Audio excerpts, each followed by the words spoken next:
Назарыңыздарда Ош мамлекеттик педагогикалык университети 2024-жылдагы алгачкы кабарлар топтомун тартуулайт. Студияда адаттагыдай мен Айсулуу Сүйүнбек кызы, саламатсыздарбы? Бүгүнкү жаңылыктар менен кыскача таанышыңыздар. Ден соолукту чыңдаган кышкы спорттук спартакиада окутуучулар волейбол, шахмат, тогуз коргоол жана стол тенниси боюнча мелдеш курушту. Орто кесиптик билим берүү мекемелеринин жана мектептин мугалимдери окуу жайда өз билимдерин жогорулатуу курстарынан өтүштү. ОШМПнун багыт окуу борбору окуучуларды жалпы республикалык тестке даярдап, кышкы окуу курсун өттү. Кыргыз Республикасынын президентине караштуу мамлекеттик тил жана тил саясаты боюнча улуттук комиссиясынын өкүлдөрү окуу жайга келишти.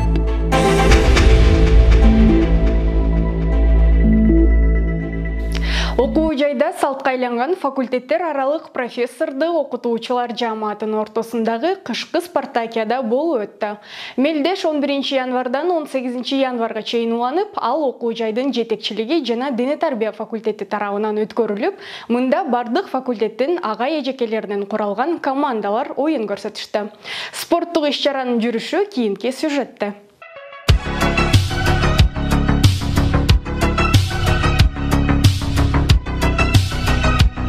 Спартакиаданы университеттин окуу иштери боюнча проректору Каныбек Райымбеков, ардагерлер кеңешинин төрагасы Мурза Шумабаев ачып берип, жалпы катышуучуларга активдүү оюн көрсөтүү менен ден соолукту чыңдап, жамааттын ынтымагын дагы да бекемдөөгө тилектеш экенин белгилешти.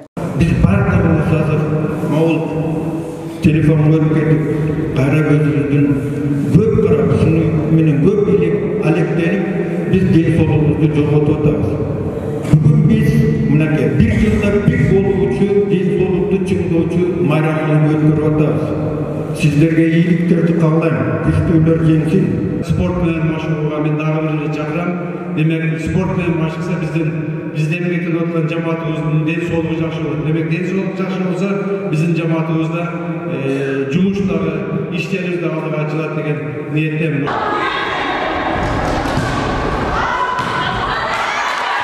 Мелдештин алгачкы 2 күнү окутуучу ага эжекелердин волейбол мелдеши менен өттү. Командалар алгач чучу кулактандашып, андан соң оюнга киришишти. Мелдешке окутуучулар жана административдик чарба кызматкерлеринен куралып чыккан командалар активдүүлүк менен катышып, алар көрөрмандардын сүрөөнү менен абдан кызыктуу жана ынтымактуу оюн көрсөтүштү.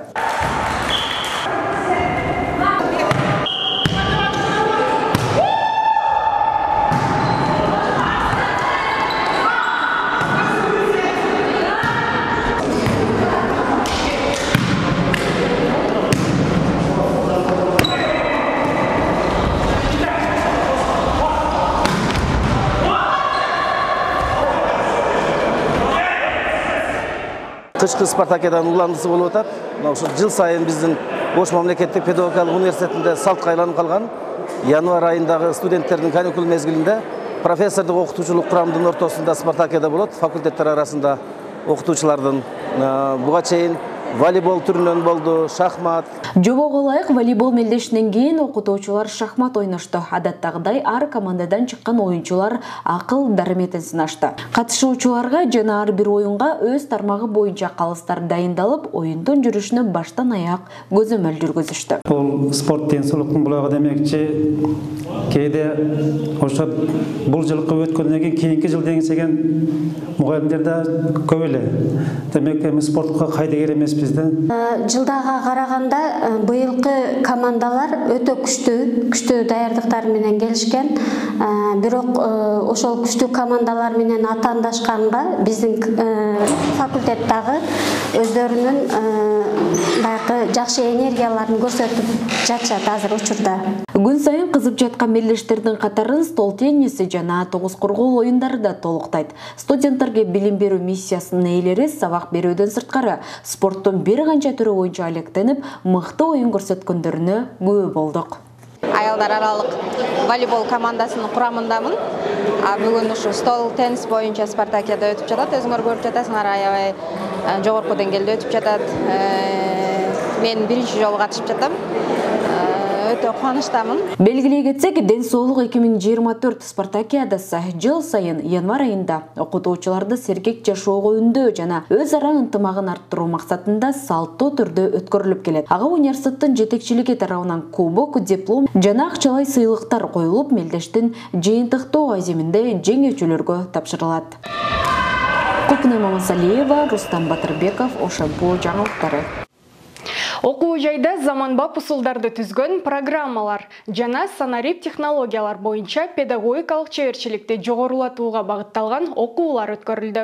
Ага Ош шаарындагы Карл Маркс мектебинин мугалимдери жана Мурас инновациялык колледжинин окутуучулары катышып, тажрыйбалуу адистерден өз билимдерин кеңейтүү менен бирге жаңы усулдарды өздөштүрүштү. Мында университеттин дасыккан адистери өздөрүнүн мыкты инновациялык ыкмалары жана педагогикалык усулдары, тажрыйбалары менен бөлүшүп, түрдүү сабактарды өтүп беришти. Жана учурдагы актуалдуу усулдарды түзгөн PISA программалары, STEAM методикалары, жыйыртыга даярдоо маселелери жана санарип технологиялар боюнча маалыматтар берилди. Белгилей кетсек, аталган иш-чара окуу жайдын мугалимдердин квалификациясын жогорулатуу, жыйыртыга даярдоо жана үзгүлтүксүз билим берүү бөлүмү тарабынан уюштурулуп, жыйынтыгында сертификаттар тапшырылды. Бул аракеттер аркылуу аталган мекемелер менен билим берүү тармагындагы өз ара тыгыз алакалар чындалып, максаттуу пландар ишке ашырылууда. ОШМПнын багыт окуу борбору адаттагыдай кышкы каникул учурунда окуучуларды жалпы республикалык тестирлөөгө даярдоо боюнча 3 жумалык окуу курсун өттү. Мында Ош Баткен облустарынан келген мектеп окуучулары жыйыртыга даярдануу менен өз билимдерин жогорулатышып, шаардагы бир канча жогорку окуу жайлар менен жакындан тааныша алышты. Ал эми борбордун адистери аз убакыт арасында эң керектүү жана зарыл болгон билимдерди берүүгө күч жумшады. Кененирээк Айданек Сагынбек кызы айтып берет.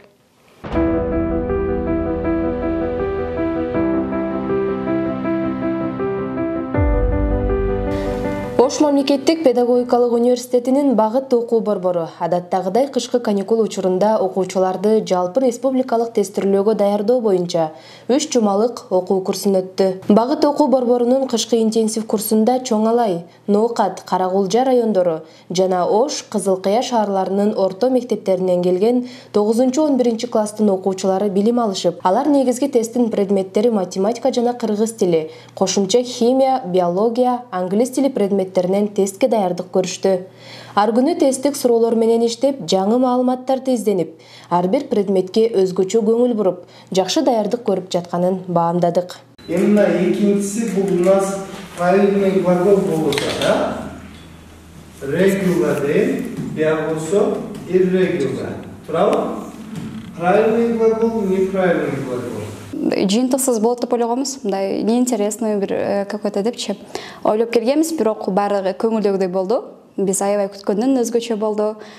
Анан өздөрү бизди жатакана менен камсыз кылышты. Жатаканада шарттары жакшы. Биз ошол предмет химия, биологиядан даярданган келдик. Анан өзгөчө бизде Айгүл эжеке химиядан аябай сонун даярдады. Жакты. Эсте калалуу күндөр өттү. Ата-энеден башка узак жашаганда жашаганда эле башкача болот экен, мындай студенттик келечектеги күндөргө фундамент болчу. Анкыйла өзүбүзгө тажрыйба аттырдык десек дагы жалгашпайм. Борбордун адистери келечек ээлерине жаңы жана интерактивдүү усулдардын жардамы менен учурдагы актуалдуу виртуалдык стимуляциялык лабораторияларды электрондук негизде колдонуп сабактарды өтүшүп, аз убакыт ичинде керектүү билимдерди берүүгө аракеттеништи жана сабактарды бөлүм тарабынан даярдалып чыккан окуу куралдарды колдонуу менен өтүштү. Илимге кызыктар жаштар экениңерди бизди кубандырат. Азаматсыңар. Биздин келечегибиз силердин колуңарда деп айтам. Себеби бизден кийинки жаш буын силер. Анан дагы деле талыкпай, болду ушун менен мен билимге ээ болдум деп токтоп калбай, мен силерге кеңешим дагы талыкпай окуган макул. Биздин окуучуларга багытталган кышкы интенсив курсубуз өз максатына жетип атат. Анткени бул окуу курста бизге чындыгында Баткен жана Ош облусунун ар кайсы район шаарларынан келишти.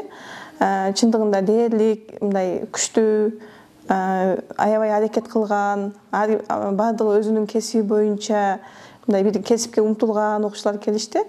Анан биз өзүбүздүн максатыбызга жетип, бир айлык программаны толук окутуп бүтө алдык. Курстун жүрүшүндө катышуучуларга жалпы республикалык тестке даярдоодон сырткары туура кесип тандоого багыт берүү, китеп окуу конкурстары, башка жошторго саякаттар, семинар тренингдер жана интеллектуалдык оюндар уюштурулду. Ошондой эле университет тарабынан жатакана менен камсыздалып, болочок абитуриенттердин билими үчүн бардык шарттар түзүлдү. Мен ойлойм, бул багыт окуу борборунда келгенден бери менде бир аз жылыштар болду, өзүм да байкадым. Бул жердеги мугалимдерге өтө чоң ыраазычылык билдирем. Бул жерге кайра ушул окууну бүтүп, кайра ушул жерге эле тапшырам деген ойлор болуп атат. Бул багыт окуунун борборуну эми интернеттен көрүп, ошол аркылуу бул жакка келүүнү мындай максат кылып кыялдандым. Ошол нерсем ишке ашты дагы. Анан бул жакка келип, ошол жылыш болду. Окуу курстун соңунда окуучулар сынамык тест тапшырышып, анын негизинде бардык катышуучуларга жана китеп окуу конкурсунун жеңүүчүлөрүнө уюштуруучулар тарабынан сертификаттар жана кызыктыруучу белектер тапшырылды. Белгилей кетсек, аталган окуу борбордо 22 январдан баштап жаңы 2 жумалык интенсив курс стартталат. Айданек Сагынбек кызы, Рустам Батырбеков, Ошемпу жаңылыктары. Кыргыз Республикасынын президентине караштуу мамлекеттик тил жана тил саясаты боюнча улуттук комиссиясынын төрагасы Каныбек Осмоналиев баштаган өкүлдөр Ош мамлекеттик педагогикалык университетине келишти. Өкүлдөрдү проректор Каныбек Райымбеков тосуп алып, алгач университеттин жаңы окуу корпусу материалдык техникалык базасын жакындан тааныштырды. Жана окуу жайдын жаш окутуучулары санарип технологиянын жардамы менен кыргыз тилинин айкалышын ачыктаган чакан сабактарды өтүп беришти. Бул менен катар коноктор окутуунун жаңы виртуалдык лабораторияларын, онлайн платформаларын өздөштүрүү менен аларды кыргызчалатып, студенттерге жеткиликтүү билим берүү иш-аракетине да күбө болушту. Ошондой эле окуу жайдын ичинде мамлекеттик тил боюнча жүргүзүлгөн иш-чаралар жана инфодокс электрондук документ жүргүзүү тутумунун иштөө натыйжасына жакындан баам салышты. Абдан чоң ыраазычылыгымды билдирип коюшум керек ректор агайга, анын командасына, мынакей заманбап имаратты куруп, аны ошо заманбап жаңы технология менен жабдып койгондун өзү келечегибизди ойлогондук деп эсептейм. Анын албетте мындай шарт түзүлгөндөн кийин ошол шартты пайдаланган жаштар чыгыш керек. Ошемпунун Мурас телестудиясы тарабынан даярдалган соңку жаңылыктар программасы мына ушулар болду. Кабарлардын дагы кененирээк топтомун Ошемпунун расмий сайтынан, социалдык баракчаларынан окуп, YouTube каналынан көрсөңүздөр болот. Алдыда берүү Студмаек рубрикасы менен уланат. Экрандан алыстабай туруңуздар.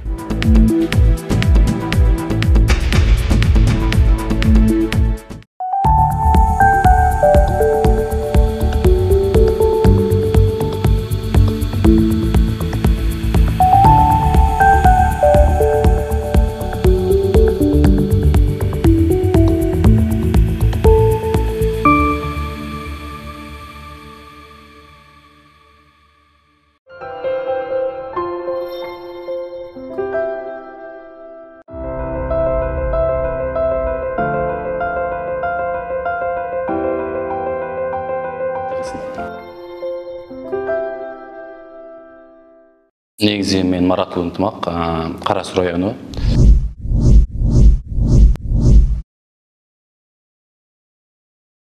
Мада айыл өкмөтү 2 айында жарык дүйнөгө келгем, жана ошол эле айылда мен өзүм бала чагым өткөн. Элдердикинен айырмасы деле жок болгон. Негизи бардыгыбыз эле айылда билебиз, бул чаң көчө, топурак, сууну ойнойбуз, чаңга оонайбыз, ушуга окшогон. Негизи эле айылдын мындай жөнөкөй баласы болуп чоңойгонбуз. Балалык негизи бардыгыбызда эң сонун өтөт. Азыркы балалыкка караганда мурунку балалыктар биз үчүн аябай сонун болгон. Себеби эмне? Телефон жок. Телевизорду кээде эле гана көрбөсөк, көргөн эмеспиз. Ушул апабыз эшикке чыгарып берет эле, ошол жактан топ ойноп, тупурак ойноп, ушинтип эле кайра үйгө келип, кайра келтектерди жеп эле чоңойгонбуз. Бизге көбүнчө чүкө оюну ойночубуз. Анан кийин биздин убакта ширбом деген оюн жакшы пайда болгон. Ошол оюнду ойноп, бирөөгө уттуруп, ыза болуп, өзүчө кайра аны утам деп барып, колдорубуз ярылып кетчү, чаң барып, семенке бар колдорду ширбом утушубуз да, ошентип өткөн негизги оюндар. Негизи балалыкта көп кыялданат экенсиң, бирок алардын жашоо турмушка карап өзүңүн бала чагыңдагы кыялдарың өзгөрүп кете берет экен. Мисалы үчүн жаш кезде эми не болосуң десе депутат болосуң, дагы бир нерселерди айта бересиң го өзүңчө. Бирок чоңойгон сайын өзүңүн максатың, өзүңүн ой жүгүртүң өзгөргөн сайын кыялдарың да өзгөрөт экен. Мисалы үчүн биз эле кыялданбыз, эми депутат болобуз, андай болобуз, мындай болобуз деп. Бирок өзгөргөн сайын жашоонун мыйзамы экен, биз кайра мугалимдикке ушул окуу жайга тапшырып, мугалим болуп отурабыз. 5-класс же 4-класс кезинде болсо керек, атайын эжекке сураган, эми бир-бирден тургузуп сураган, мен депутат болом деп жооп бергем. Бирок азыр ол ойлор башкача болуп кетти. Негизи студенттик күндөр, азыр мен 4-курс болсом, мен жалпы эле студент болгонум бул 2 жыл болду. Себеби 2002-лердин тагдырына коронавирус деген вирус чыгып, биз 1-курска келбей калдык, жана онлайн окудук. Онлайнда кызык окуялардын баардыгы ошол жакта өттү, бирок университетке келбей, университеттин мыйзамын түшүнбөй, кандай экенин билбей, ошол тилекке каршы бизге туура келип калгандыктан 1-курсту биз окуй албай калдык. Андан кийин 2-3 курста окудум мен.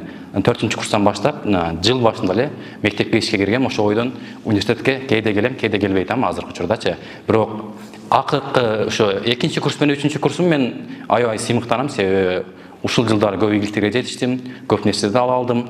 Да, кемчиликтерим да болду, бирок негизи эң өкүнгөн жерим бош убакытты көп өткөзгөн күндөрүм аябай өкүнөм азыркы учурга чейинчи. Азыр такыр эле убакыт жок. Иш, мугалимдик кесип, андан башка дагы курсларга окуйсуң, андан башка дагы иштериң бар, бирок ошол маалда 2 жыл мен жөн эле бекер убакыт өткөзгөнүмө өкүнөм. Сенин сабактарың бул саат 8:30-дан жок дегенде 1-ге чейин же 2:30-га чейин сен өзүңө билим аласың. Бирок кээ студенттер бар, анын ичинде мен деле болсом керек, кээде параны жөнөкөй эле бош өткөзгөн убактыбыз да көп болгон биз үчүнчү. Бирок студенттик күндөр негизги ийгилиги бул сенин билим алышың болот. Негизгиси билим алышың керек, ошону өркүндөтүшүң керек. Кийин ошонун аркасынан сен нан таап же үй бүлөңдү багып кетишиң керек.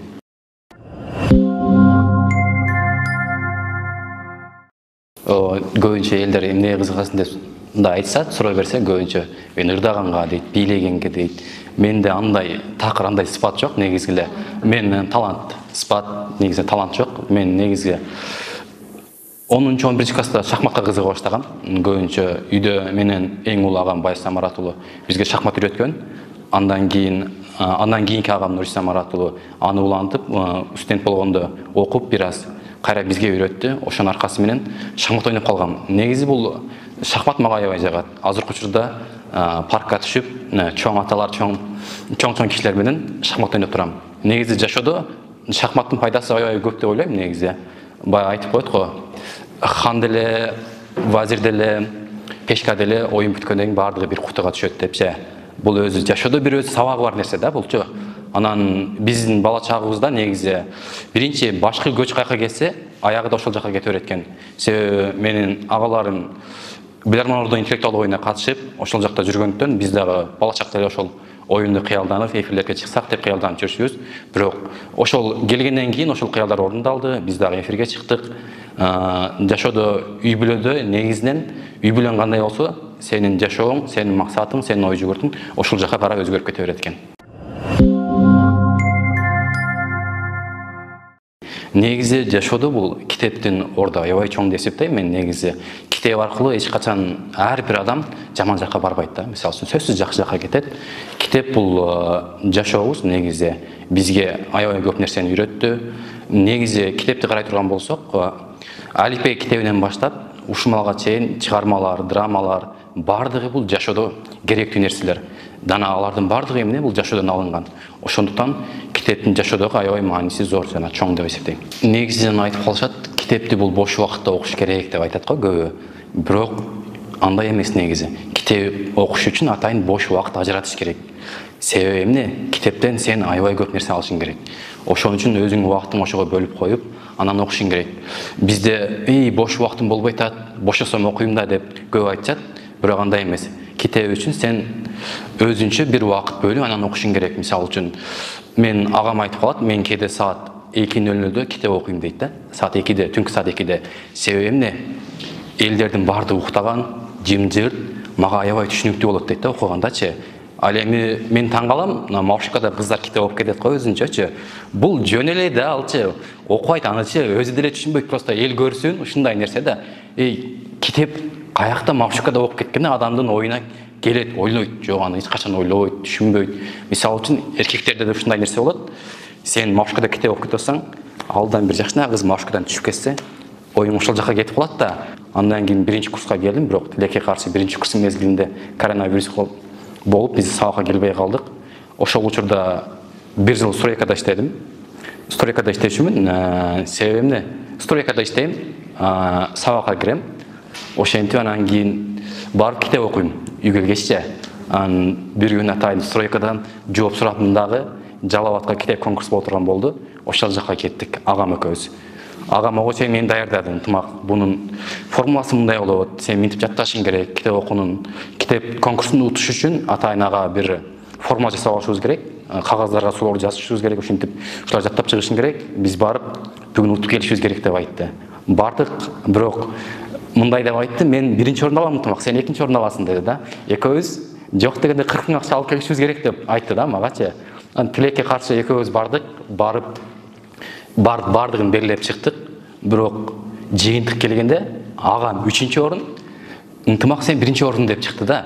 Ошол жагым аябай сүйүнүчтүү болду. Ошол күнү аябай сүйүнгөм. Себеби эмне бул 1-чи курстагы эң чоң ийгиликтердин бири. Ошентип ал жерден 25 миң сом акча алып келгем. Окуучу мезгилинде биз ойлочубуз ар дайымча, мугалимдерге аябай сонунда күндө келет, эзип тапшырманы бизден сурап алат да, кийинки тапшырманы берип коюп кете берет. Аларга сонун тапшырма аткарбайт үйүндө. Кайра келет, кайра кетет. Бирок бул нерсени мугалим бул аябай жөнөкөй кесип, оңой кесип деп элдер ойлой берет, бирок мен ойлошумча мугалим бул эң оор кесиптердин бири экен. Негизде бизге айтат го, буга чейин космонавттын деле, илимдин, шахматисттин деле, боксердин деле бардыгы эмне бул мугалимден таалим алып, анан чыгышкан. Мугалим бул дүйнөдөгү эң оор кесиптердин бири деп ойлойм. Себеби ар бир окуучунун мүнөзүнө жараша сүйлөшүү, алардын характерин билүү, алар менен билим айтышына караса сүйлөшүп алып аябай кыйын экен. Себеби өзү коллектив менен мындай көнүшүп кетүү да аябай кыйын. Негизчи алардын ар биринин ар кандай мүнөзү болот. Негизи мугалим болуу мен үчүн аябай оор деп эсептейм. Себеби күндө ар бир темага даярданып барышың керек. Ар бир өтүлгөн теманы кайталап турушуң керек, унутуп калбашың керек. Окуучу айтат, мугалим бул бардыгын билет деп ойлойт да окуучу. Анан бир күн бир суроо берет дагы, жооп бере албай калсаң, агай андай деле кыйын эмес окшойт деп ойлоп калат да мугалим, эмес окуучу.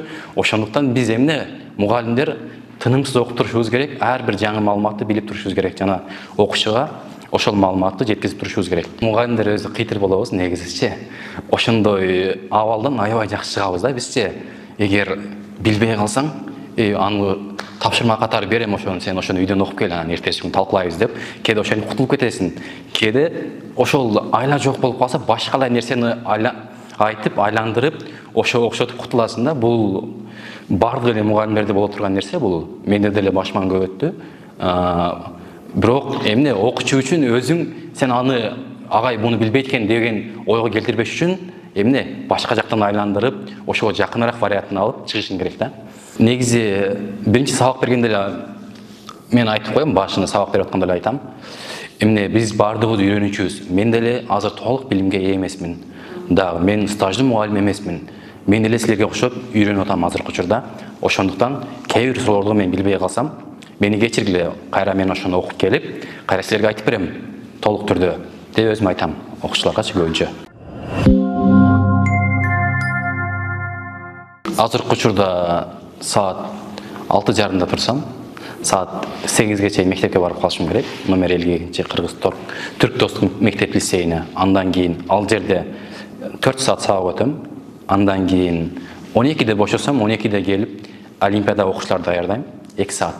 Андан кийин саат 3-тө курска барам, Корей курсуна. Андан кийин кайра үйгө тамак аш, тирик.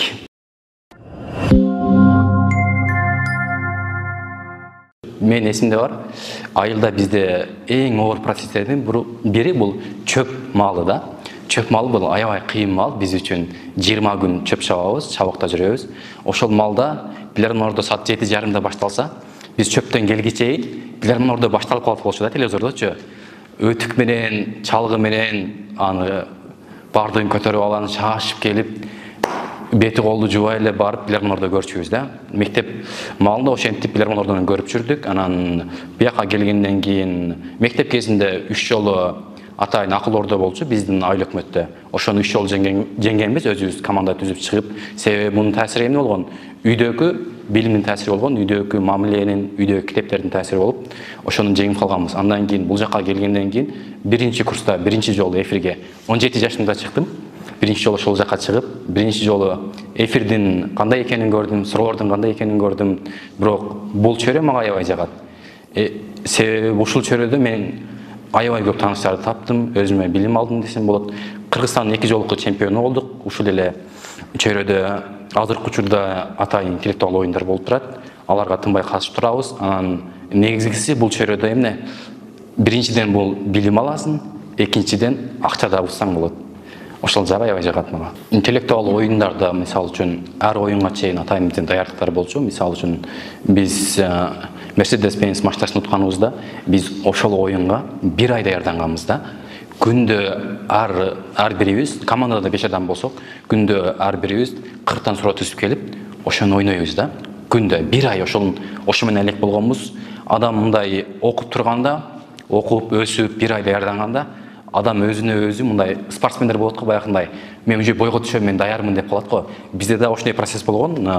1 ай даярдангандан кийин уже биз суроону табабыз, уже ойнойбуз деп ошондой процесс өзүбүздө пайда болду. Себеби адам тынбай изденип турбаса, күндөн күнгө аркага кетер. Биз азыркы учурда китептерди окуп турабыз. Анан бизде Өзбекстанда Закват деген оюн жакшы өнүккөн. Ошонун оюндарын тынбай көрүп турабыз. Ошого түшкөн ар бир суроонун маани-маңызына карап, аларды көрүп турабыз. Анан Россиянын оюндарын тынбай көрүп турабыз. Жана бир нече китептер бар.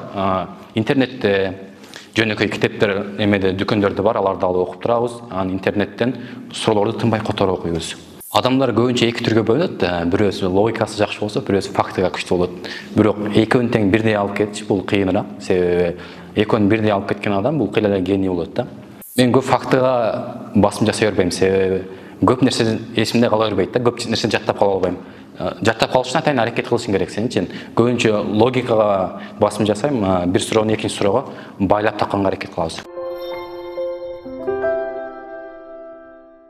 Немес тилинде окугам, азыркы учурда корей тилинде окуйм. Немес тилин кайсы деңгээлге чейин билесиң? Биз аз эле окуганбыз, A1ге чейин, жок, A2ге чейин окупуз.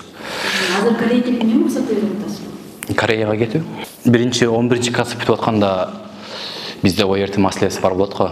Анан мен элдерге окшоп эле баягындай көпчүлүк окуучулар ушинтип кыялданат. Бир күн үйдөн кетип калам дагы, үйгө эмне вертолет менен же машина менен, зор машина менен кирип келем да деп кыялданат адамдарчы, көбүнчөчү. Бирок эмне бул болбогон кыял, себеби адамдардын жашоо турмушуна карап өзүнүн максаты, өзүнүн кыялы өзгөрүп кете берет. Мен деле ошентип кыялдангам. Биринчи Москвага барсам, көп акча тапсам, андай кылсам, мындай кылсам, анан байып келсем деп кыялданасың. Менин апам тилекке каршы жашоо турмуш себептүү. Апам өзү эмеде университетте окубай калган, билимдүү аял болгон. Анан бир күнү мага айтты: "Ынтымак, сен окушуң керек балам. Сен окусаң, элге көбүрөөк жетесиң. Мен жашоодо окубай калдым эле, мына силер ушундай болуп чоңоюп калдыңар, силер жакшыраак жашамаксыңар, эгер мен убагында окуп калганымда жакшыраак жашамаксыңар" деп бир жолу мага ыйлап айтып берди, окуясынчы. Ушундай болгон балам. Сен Россияга барган максаттарың, анаяка кылган максаттарың кой, андан көрөк сен окушуң керек деп апам мага мотивация берген. Ошодон кийин жашоо болгон кыйла көз карашым өзгөргөн. Алдыда эң бир чоң максаттардын бири бул жакшы мугалим болуу. Мындай сөз бар го, сен билгениңди бирөөгө кайра үйрөтүп алсаң, бул сенин чоң жетишкендигиң. Менин чоң жетишкендигим ушул 4 жыл ичинде үйрөнгөн нерсемди башка бирөөгө үйрөтүп алсам, бул менин чоң жетишкендигим болот. Экинчиси бул негизинен эле географияны тандаган, бул көп мамлекетке чыгуу, көп мамлекетти көрүү, ошол элдердин маданиятын, салт санаасын үйрөнүү. Үчүнчүсү пока жок, негизи үй бүлө куруу деп коебүз. Жашоодо студент болуп алгач келген окуу жайым, эң биринчи тапкан чөйрөм, алдыга койгон максаттарым, буга чейин максаттарым башка болсо, буга келгенден кийин дагы максаттарым бир аз өзгөрдү. Эмне алдыга жылды десем да болот. Себеби ушул жерден көп нерсени ала алдым. Мугалимдердин таасири астында бул жерден көп ийгиликтерге жетише алдым. Эфирлерге чыга алдым. Жалпы эле ушул жердин командасы менен бир нече жолу эфирге чыктык. Аябай көп жеңиштерге ээ болдук. Жалпысынан айтсак, ошемпи бул жакшы чөйрө, жакшы билимге болгон жакшы уя деп айтсак болот.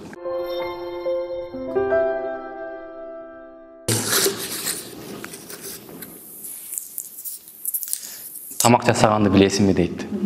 Мен жашоодогу эң чоң кемчилигим ушул деп ойлойм, негизгиси. Себеби мен үй бүлөдө 6 тууган болсом, мен үй бүлөдө 4-чүмүн, 4-чү уулмун, менен чоң чагам бар. Андан кийин менен кичи 2 карындашым бар.